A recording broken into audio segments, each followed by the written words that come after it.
And we're live. Hey, So, welcome to Camper's Corner. I got my friend Ryan Leslie joining us today. I gotta say, if you don't know Ryan, he is probably like Aretha Franklin, is the like undisputed queen of soul. He's like the nicest guy in the car business, and especially like I said, as a man of faith, he's the dude who like lives it, and so he's an example for all of us. I'm super happy that he is going to be joining us for camp this year as a speaker. As I appreciate you setting the bar super low is- for me. so, brother, why don't you tell everybody about yourself? What's your title? I am the director of major accounts here at Impel. So I work with some of our large dealer groups across the country and really sit as a liaison between our support and sales teams and just make sure that those large, as the large dealer groups need special attention in certain ways sometimes. And so I'm proud to get to fulfill that role here at Impel.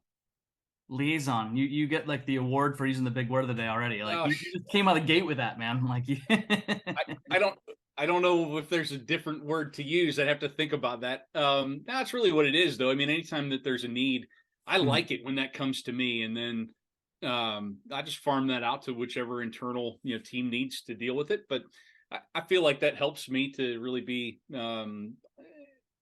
not in charge, but just aware, and that's a big thing to me. I want to know where the challenges are, where successes are happening. That's always important to get to experience that and be a part of that as we partner. Yeah, man, the partner word, right? Every vendor likes to be a partner, but where that really becomes evident is in the action. So for me, the only way I can really partner is if I know what's going on, and so I like to be in the middle of that. But yeah. well, I mean, you have an extremely, I mean, just super long track record in the space. We have you come on to talk merchandising in particular because like you kind of were in that space before merchandising even was like a term. You know what I mean? It was just like taking pictures of cars. Bill, this will be year number 20 for me in 23. So I know that's nothing compared to some people, but for me that's a pretty long time. Certainly a Mm. good bit of my life. I look like I'm 75, but I'm not quite there yet. You still have But color in your beard. That's better than uh, some of us can say. So yeah, yeah, but all the gravity really did a number on relocating the hair. Um, I like to say it takes a pretty face to pull off this haircut. That's always the rebuttal when you catch heat. But yeah, no, back in 2003, guess it was the early part of 2003. I joined Dealer Specialties as one of the data collectors, is what that role was.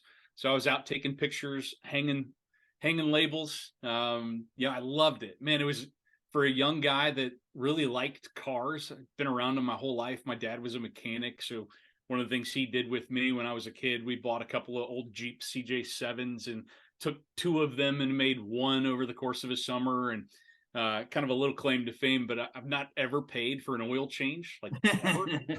It's just badge of something that honor. my dad taught me to do it, and I like to do it. And it, again, kind of, I don't know, similar to that role that I fill here at Impel. But when you're changing your own oil, man, you know stuff about that car. Like I get to see the condition of the oil, or in the case of the cars I drive, how much is coming out compared to how much I put in. So I know how much got lost over that period of time. But that part I, I just really enjoy. I've always had that kind of interest, I guess, in the mechanical aspect of the vehicle. So for me, for a young guy getting to grab the keys from a dealership and head out and drive a $60,000 Cadillac I could never see myself affording at that point in my life, it was the best job, except for the days when it was cold or raining or sleeting or snowing or all the other things that happened in St. Louis during those weather It's like periods. six But months of the year. So I mean, yeah, pretty much all of it. But yeah, it was awesome. Man, I can tell you. So thinking about in terms of merchandising, and I get to work for Impel now. So to be able to see the evolution of what we called merchandising back in 2003 when I started doing it, we didn't pull cars out of the line. So you're in there with your 3.2 megapixel digital camera, mhm. and you're trying to just lean the camera at just the right angle so you can take most of the picture of the car, because we weren't pulling them out of the line and taking pictures of new cars. That didn't ever happen.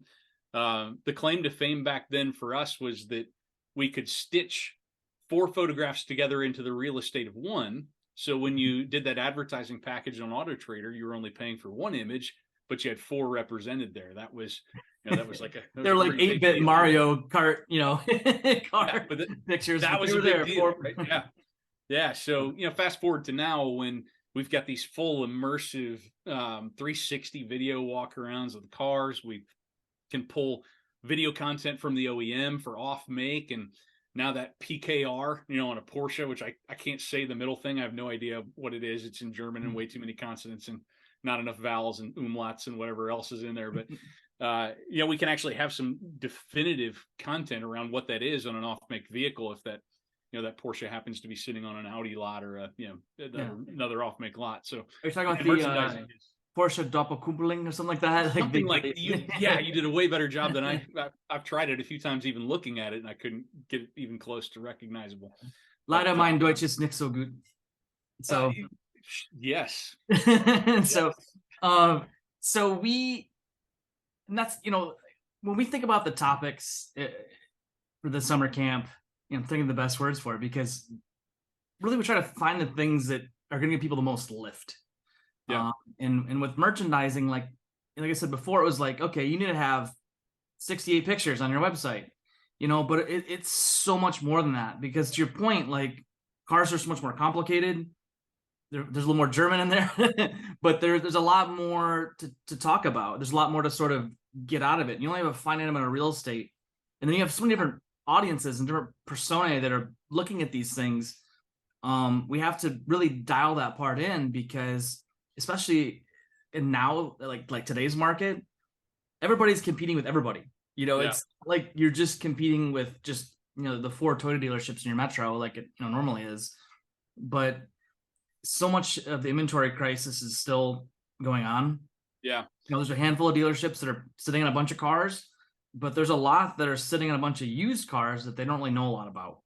Yeah. Though, that's kind of where we want to be. And I think there's a really important, we got to take a couple steps back, because as I'm looking at the images that are coming across, there's some back to basics stuff that needs to happen. And I think some of that is because, and let's just call a spade. We haven't had to do a whole lot of merchandising over the last 2 years in order to sell a car, right? The merchandising was, I have it. And that was also the price negotiation. I have it. So in the same way that we're having to relearn some of those basics, and you read the same people I do, there's some concern about how current sales staff, somebody that hired on post-pandemic, is going to adjust to the way that things used to be, when you really had to work really hard just to get that customer in and to have a conversation with you. We need to think the same way about how we merchandise vehicles, because it's been just good enough to have it listed even without images and on the way in order to get people interested and putting down a deposit and paying over MSRP for stuff. I don't think that's going to be the way that it is. So I'll give you a couple quick examples. And to me, it's the holistic, the life cycle, right? But way back when I was managing a team of data collectors, anytime I'd see an image come across with a paper floor mat in it, like that, they knew that was my you want to send me off the rails. That was it, because it's not that hard to grab that thing and pull it out of the way, and it's a distraction for the image. But I still see quite a bit of that, where there's a paper floor mat in there.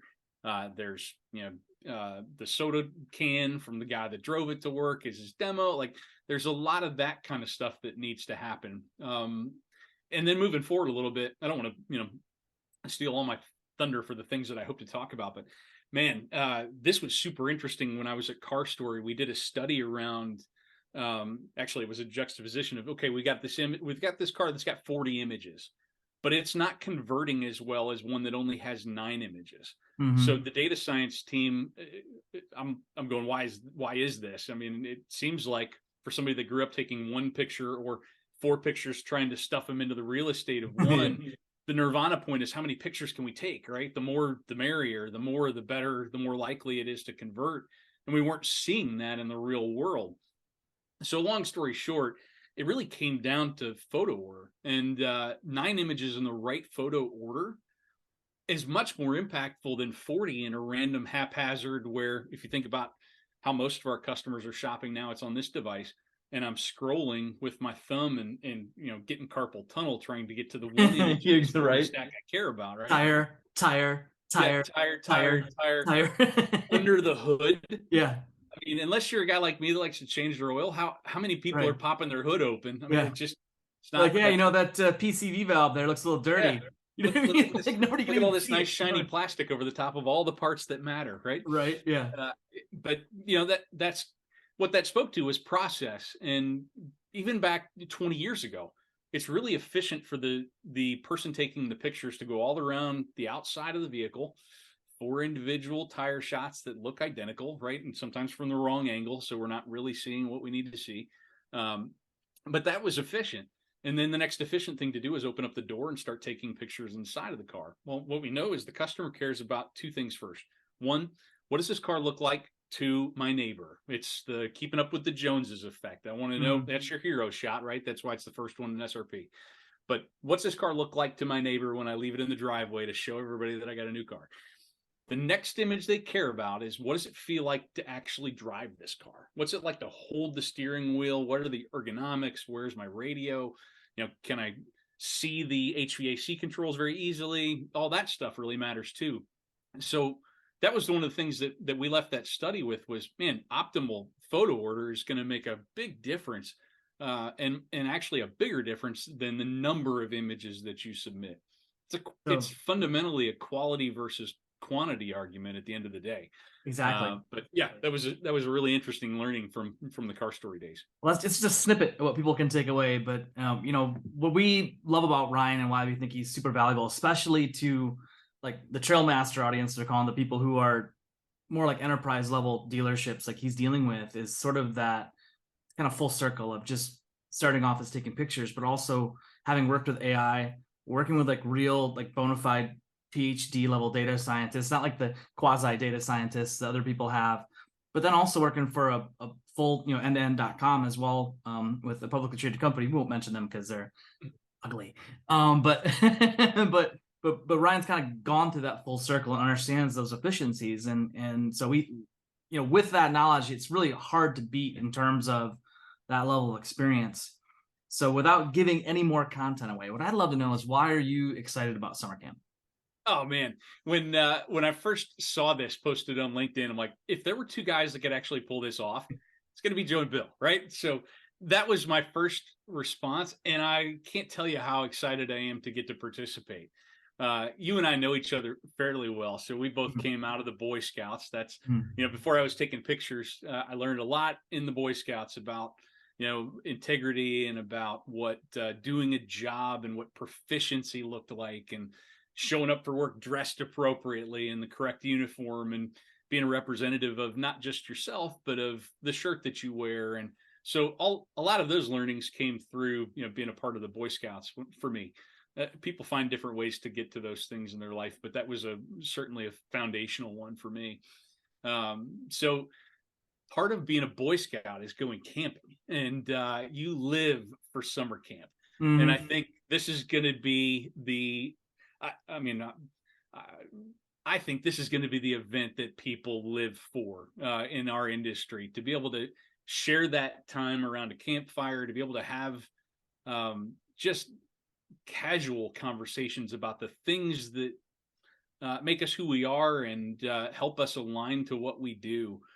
I just think that's going to be such an interesting time, and I'm really, really glad to be a part of it. I think it'll be more than just the learnings about product and about process, but it's going to be getting to learn who the people are that you serve within this industry, and who you're connected to in a way that we just haven't had an opportunity to be connected in that way in other events. So I don't know if that's gosh, I could gush. Like, I'm super excited about it. I You really don't get that excited actually, so you're usually pretty stoic. So Well, no, dude, this is gonna be I have a request for you though, man. I really want to see like Boy Scout level knot class. I think you should gather everybody around the fire, and you can here's how to spearhead here's how to it. tie the one-handed bowline, right? So no, So man, it's gonna be awesome. I'm really, really looking forward to that time, and being able to share what I guess anything I can do to help somebody is something I want to do. So I think there's a great opportunity to really be casual about how we learn, and I think that will help help connect some dots that have otherwise, been unconnected for folks. Yeah, and I mean, in terms of people who've gone to conferences, like I shudder to think how many conferences you've gone to. It's got to be orders of magnitude more than I've gone to. And I've gone to more than a lot, but let me talk about learning opportunities. That's just it. Is we talk about scouting. Be prepared. Like that's the motto, Yeah. right? And I think one of the things as I look at summer camp is that a lot of times things don't go your way. Sometimes things aren't easy. Sometimes you don't Yeah. learn knots on the first, second, or 38th time. But you have to be prepared to learn. But you also, I think, being prepared is also just being open to new ideas and open to new opportunities. Sure. And just open to people. When I think of all my summer camp experiences, it's getting to know people from other places. They got common Yeah. interests, and it's like you form that quick bond. There's been a few times where we've had to share campsites with people like we had no idea who they were, and so Yeah. it's for people who don't camp, camping's kind of a little bit intimate in a way because like you can hear people snore and fart and whatever else in the middle of the night. Sure. Like it's you can hear kids sniffling and coughing and stuff like that at the least of the Cub Scout camps and stuff like that. So like Dad, just have that. there's a bug. Yeah, exactly. People freaking out. There's a spider. There's a centipede. There's a bug. So, Yes. but in a way, like it's that vulnerability that allows you to get to know people. But then you also have that common interest, right? So like there's not like a strangeness about it as well. And one of the things that Joe and I want to make sure we created was a way for people to build that type of network where it's about getting to know different people. And I say having with your experience with so many different dealerships, I don't know how many dealerships, how many thousands of dealerships you probably worked with over the years. Um, you get that whole array of different experiences. So even if you're geared more towards the enterprise, excuse me, there's something that even the smaller dealerships can learn from you. So it's a tremendous opportunity, I think, for people to not just sit through a session, but to get to know guys like you and people like you with your experience to understand like this is how to put together those pieces of the puzzle. I think for any of us that have spent some time on that circuit, and I know you've spoken a lot at the conferences, and I've had the pleasure of doing that too for representing a couple different companies that way. Man, it's fun to get to stand up there and talk about the things for 30 minutes. But what always got me excited was after that. Like Yeah. if I'd get a call a month later and it was somebody that I Yeah. didn't get a chance to meet, and they're like, "Hey, you were talking about this. Can you explain it?" Or for me, one of the things that I think is just defined my career in automotive is participating in the forums and Mhm. writing some content there and just sharing some ideas and best practices. And it always is interesting to me to run into somebody that I know a name, but I may not connect that to a face. Or Mhm. sometimes they just read, they never post, so they know things that I've talked about that were important to me, but I didn't. Mhm. It wasn't a two-way conversation. So I think one of the things I'm most excited about with camp is being able to create some of those relationships and having that shared experience and allowing that to those relationships to mature past the end of the event. The event will come to an end. It'll be sad. Everybody will be a little disappointed. They have to go home because they've had such a great time. Yeah. But hopefully those shared experiences, create dialogues that persist. And I know they will well beyond the close of camp. Yeah, we're like super super adamant about that part, like, and I guess we can't force that, but that's just one of the things we want to do is we want to create the type of environment where people can walk away and actually do something. But Yeah. moreover, like, they have resources available. Like when we talk to guys like us, like, and I've talked to some other folks as well in these videos, but it's like we came up on a time where we didn't really have a lot of people to talk to. Yeah. A lot of times when we were doing things, like we thought it was like our own secret sauce, or we didn't want to get it out there. And when we had the opportunity to actually like explain it to somebody else who got it, it was like a revelation. And I feel like the conferences have moved away to that. And it's not a knock on any other conferences Yeah. at all, but like you said, people get up there, they do their 30 minutes, and a lot of speakers I know that they just peace out. They're gone. They do their piece, they don't hang around. And it's it's a shame because they still have a lot to share. And like I get they're busy, they have businesses to run, schedules to keep, but on the flip side of that, lots of that best education comes after that session. Like you're saying, people come up to you and they're like, well, hey, this is my store. This is my situation. How do I make this work? And like that stuff's always gold. Yeah. I think about AJ Mato a lot. Got to Yeah. see him present a session called "It's the People." Yeah. And his point was simply that, we've got we got process, we got tools, but it's the people that execute. Mhm. And man, there's some really fine pointed wisdom there, I think, especially in a conference scenario like this, where it's that camaraderie that's built, it's those discussions that persist. It's, I may not know, this happens to me a lot. I may not know the answer, but I've been around this industry for long enough. I know somebody that's smarter than me that does. And if I can Mhm. connect someone to someone that can help them, man, that's just as exciting to me. Sometimes more exciting than if I can answer the question for them myself. So Mhm. it's a community. And I've talked about this a lot in the past, but man, it's a community unlike any other.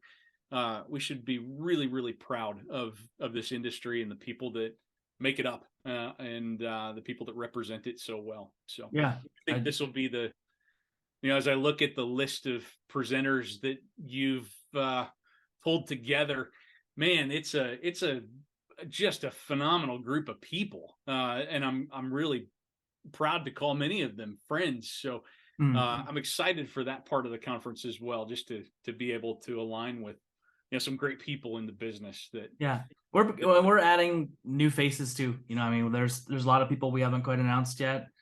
Some people are trying to get permission and stuff like that for various Yeah. reasons, but Yep. that community that you're talking about, like, man, that's just such a powerful word in general. But it's sort of like when you look at all the division. I mean, we have in all of our lives, right? But just in particular Yeah. in the automotive community, everybody's got their own little niche or group or whatever. It's so fractured and so splintered, and I think a lot of times we don't really celebrate that diversity or those opinions or the people who are involved. And even some of those people, like you mentioned before, who aren't active in the forums, that aren't loud, they're not vocal, but they're very, very knowledgeable. Yeah. Like I want to create a place for them. Joe and I really want to create a space for those people to come out and say, like, hey, like, this is how we do things at my store. Right. Cool. We can learn from that because, even though I've worked with, like, I think it's 1 in 18 dealerships and, in the country, and that's way less than you, like, I'm still finding new and different Yeah. combinations of things. Like, it doesn't matter if it's a Ford dealer, a Chevy dealer, a Porsche dealer, or whatever. There's always a different sort of combination of variables and elements. Yep. And we get more people out there talking and feeling comfortable with sharing what works well for them. We all grow together. There's still plenty of room for competition and things of that nature. And as buttoned up as you think you are, you can always improve. Like nobody's got it perfect. So even if you're presenting, what you think's a pretty rock. This happens to me all the time. I've got a pretty rock solid process for something, and Mm. you present it and share it, and somebody asks a question, and it causes you to think about, okay, maybe there is some room for an opportunity for improvement here. Mm. I find that to happen a lot. So it's one of the benefits, I think, of being open and sharing, is that you get challenged, and that's an opportunity to be better. And I think Yeah. it's a great part of our industry too. There's not a lot of folks that are too shy to offer their opinion on the way that they see things and the way that Mm. the vision that they have. And I think that makes us all better when we share Yeah. those things too. Now, Yeah. sometimes some people need to shut up too, but that's okay. Yeah. It goes too far to divide people, but we're hoping, like, hey, this is a different kind of event, it's a different kind of space, and we want to encourage that type of behavior, and that's, Yep. like, there's plenty of room in this business for all the opinions and all the cults of personality that are out there, but again, we want to contribute something different. Having people like you, having the speakers that we have, we've chosen on purpose, is that we want to create that space of openness where it's inclusive. People can share their ideas. They're not going to get crapped on, you know what I mean, or Yeah. at least challenge. So and that means having people who are liberal, conservative, black, white, yellow. I mean, from middle, the country to the coast or wherever. But we have to have all those things because it makes us better Yep. as a Agreed. community, and we can all grow. And like you, I love those opportunities when somebody's like, hey, this is how we do things, and these are the results we're getting. And it's like, holy crap, like I don't get down about that. I'm like, man, like that's really sharp. Yeah, Like that's I need to go awesome. back to work. I need to check that out. And I get really excited when I hear those things. And I love that challenge. And so I think that'll be a type of environment. So are you gonna stay for the whole time? Can you get enough time to stay for Yeah. Oh, three yeah. I'm days? looking for. It's summer camp, man. I'd stay for the whole month if I could. Plus, northern Georgia. I mean, I, I'm looking forward to it. It's going to be a Yeah. beautiful place to be too. So, yeah, man, I'll be there and looking forward to you know engaging with everybody in meaningful ways. That's what's important to me, man. I Sorry, I'm going to take 2 seconds and make a departure. Like I get to Okay. talk internally in March with my team, and one of the things that I really want to impress on them is to how proud they need to be a Mhm. part of this industry. I was out riding with a salesperson once, and we were in an elevator, and somebody asked them, "What do you do?" And I'm in software sales. No mention of the automotive industry at all. And so I was thinking about that, like, okay, why did that happen? And you know, we don't have leprosy, right? I mean, like, I was afraid that's what he was. It's like kind of sounded like he's I've got leprosy. Mm. That's not it at all, man. We should be really, really proud. And I think sometimes it's knowing what dealerships are doing and what our OEMs do and all the ways that we serve the communities that we're involved in and the community at large. And again, that community word, right? But Mm. knowing that stuff, having that knowledge changes your perspective on the entire industry. And I'm just a big proponent of that. So one of the things I'm excited to do is share with my team. Look, here's all the evidences of this. If you were to treat it like a court case, could you convict the automotive industry of being a good civic partner? And you absolutely could. And here's like 100 different reasons why. So I just want them to be proud. I mean, I think when you talk about being in SaaS or being in AI, I'm in AI, but we serve the automotive industry. We make it easier to buy and sell cars. I mean, that's what Yeah. we do. So yeah, man. Sorry, a little weird departure. Just edit all that out. It doesn't matter. No, But no, no, no. We're gonna that's leave one of it. the things, No, man.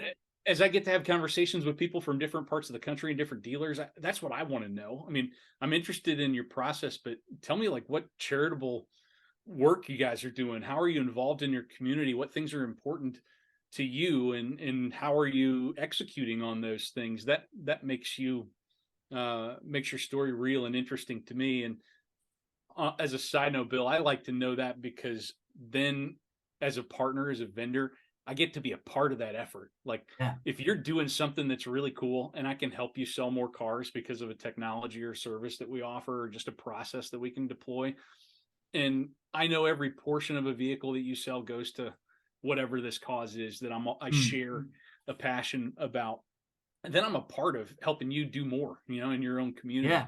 And that's something that that's something I do get passionate about. I'm very excited to get to share in those efforts and to be able to hear and connect, how this kind of disparate product might actually be helping solve, a community related problem somewhere across the country.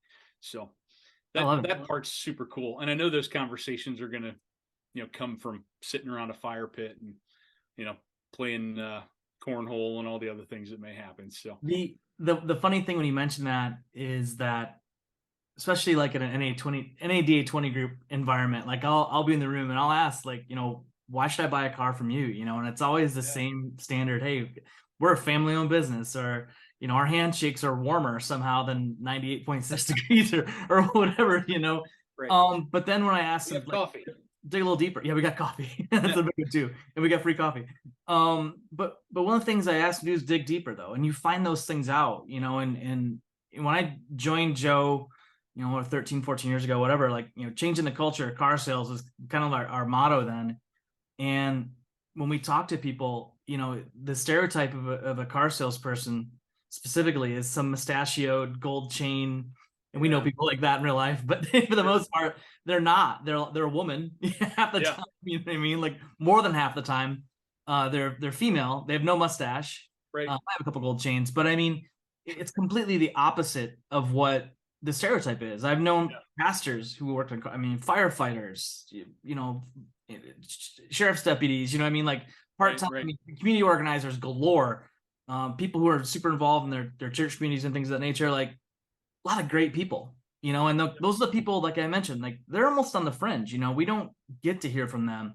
They don't have a loud voice. They're humble, and Yeah, they don't want the attention, but um, they have a great story to tell. And like you said, so many dealerships contribute, millions, not just like thousands, but right. millions of dollars to different charities. I mean, we've had clients where they've donated all the football uniforms to the school for the kids that Yeah. couldn't afford them. Just crazy stuff like that.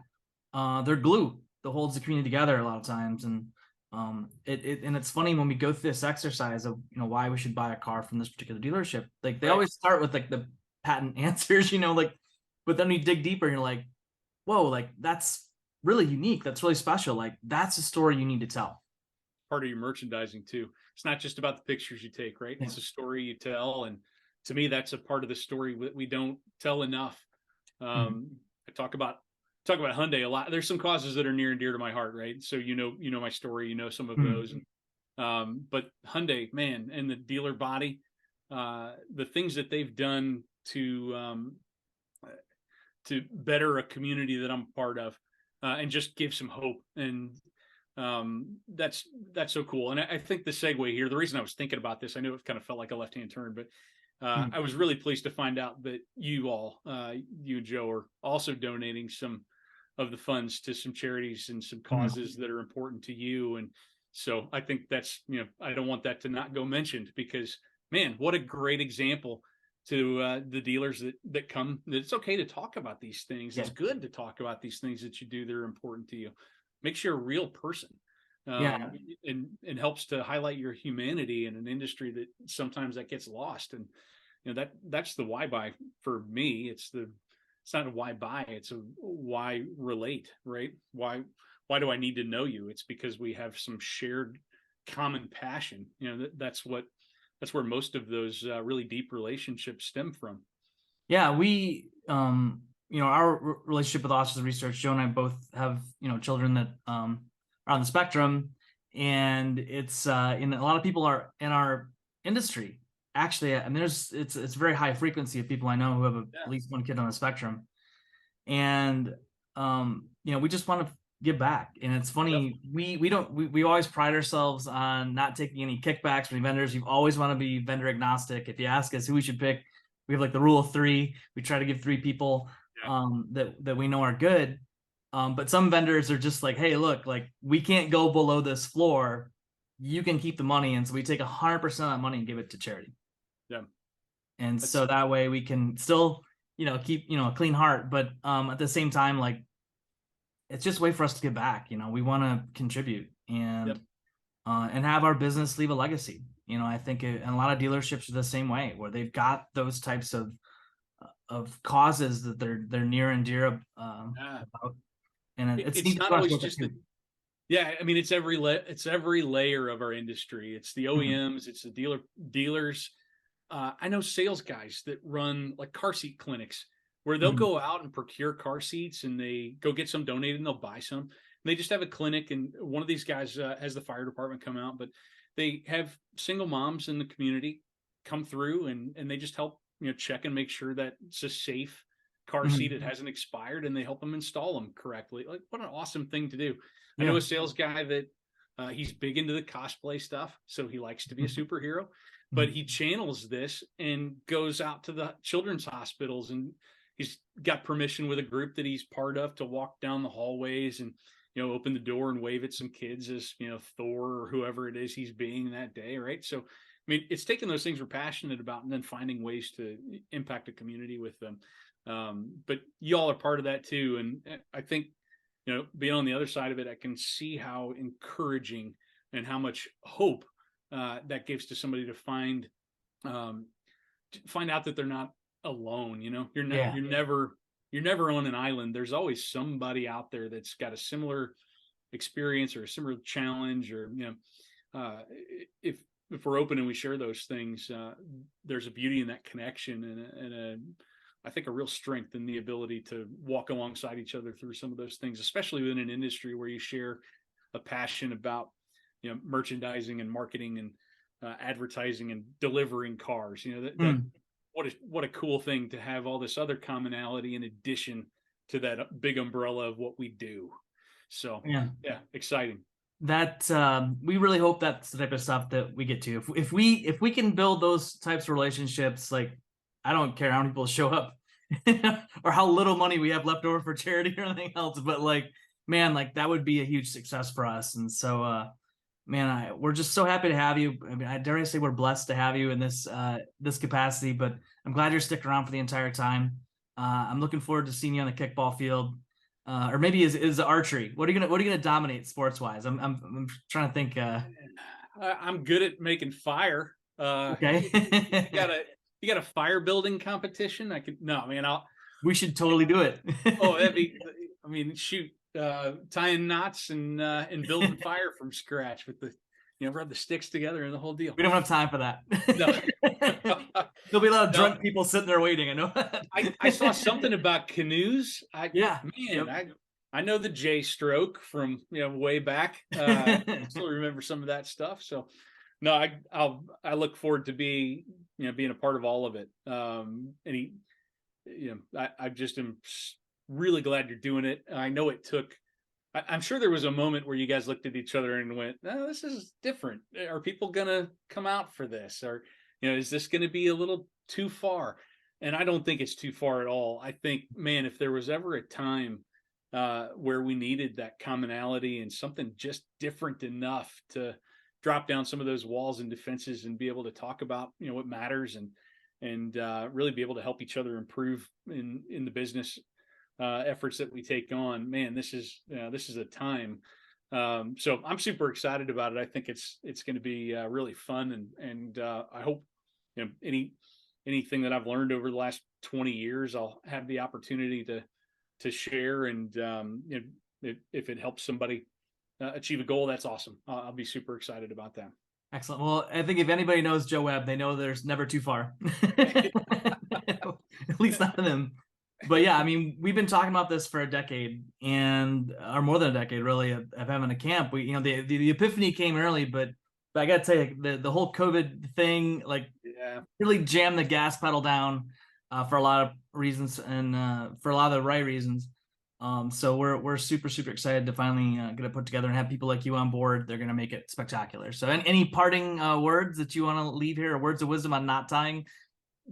No. Well, I would say, man, if you're on the fence about this, like if you're seeing this and going, I wonder if this is something I should go do it. I don't know if FOMO is a thing, but I think if there was something to fear missing out on, it's all the stuff we talked about. It's like good people that are passionate about what they do, that have a decent amount of experience to share.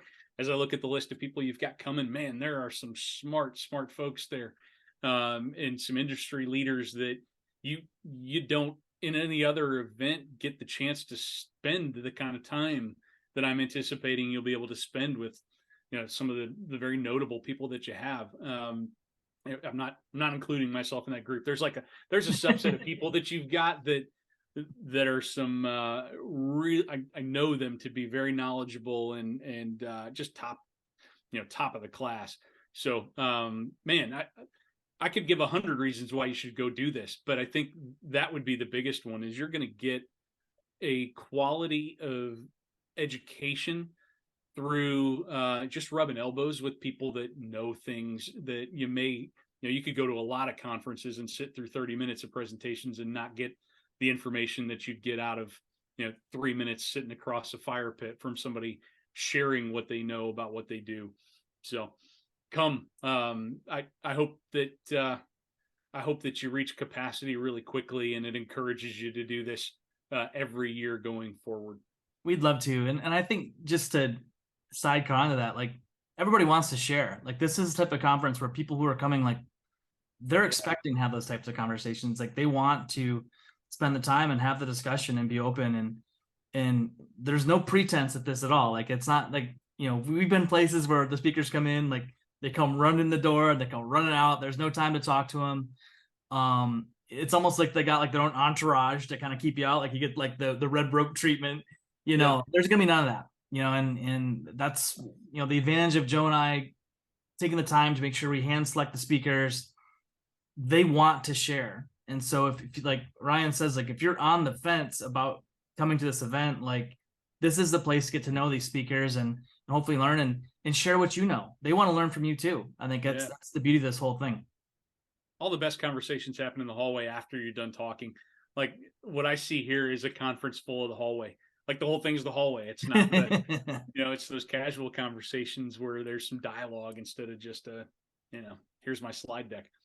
Man, sorry, one last thing and then I'll stop. But Joe said to me, hey, how would you like to talk about digital merchandising? I'm like, cool, I'd love to do that. I'm excited about digital merchandising. Oh, there's no power. So you're going to have to talk about digital without any digital assets to talk about digital. So challenge accepted, right? Like, okay, good. that part of it I think is super awesome. You're going to take some of these really knowledgeable, I want to say names, but I won't. But you take some of these people that are used to delivering content via PowerPoint because that's how they've had to do it in these other audience segments, and encourage them to think outside of the box. Man, I think the creativity and the just the quality of that when you have to rethink the things and try to package it into a different way to teach it. Man, I think that's going to be super strong for the audience. I think they're going to get a lot out of being able to challenge the speakers to present that content they know intimately, but in a different form and fashion. Yeah. I know for me, that was the first thing I did was sat down and go, okay, how can I talk? What analogy is there for this? What hands-on physical activity can we do to illustrate this particular point? So I'm excited to see what everybody else comes up with and how they tackle some of that challenge of talking about things that are largely digital in a really tactile format. So yeah, I'm looking forward to that part too. And I think if anybody you've seen any of my decks, they're completely overcompensating for my lack of self-esteem. So I'm making like really, a lot of visuals and cool videos and stuff like that. But I'm looking forward to that too. I love to teach, and there's nothing I like to do more. That's how I spend a good chunk of my week is working with dealerships and helping them solve their problems. And I love that back and forth, that dialogue and asking questions and sharing that knowledge and seeing the growth. And I really hope that everybody else accepts that challenge as well. And it almost creates like a new way of going about this, and thinking about presentations. Like, again, there's room for when you have, a giant size hall to fill, like you need the deck, right? Like there are times for that, but we want to have a really intimate environment where you can sit down and just shoulder up next to somebody and actually help them solve their problems. And so we're looking forward to creating that as well. And we're glad you're excited about it. Lets us know we're on the right track. Yep, definitely excited. I'm looking forward to it and looking forward to meeting people that I don't know and seeing a lot of familiar faces that I've come to respect and genuinely count as friends over the years. So, Bill, thanks for this time. I appreciate it. It was really good to talk with you. Thank you, Ryan. I appreciate it. Yeah. We'll see you soon. All right. Very good. Pack your bags. Yes.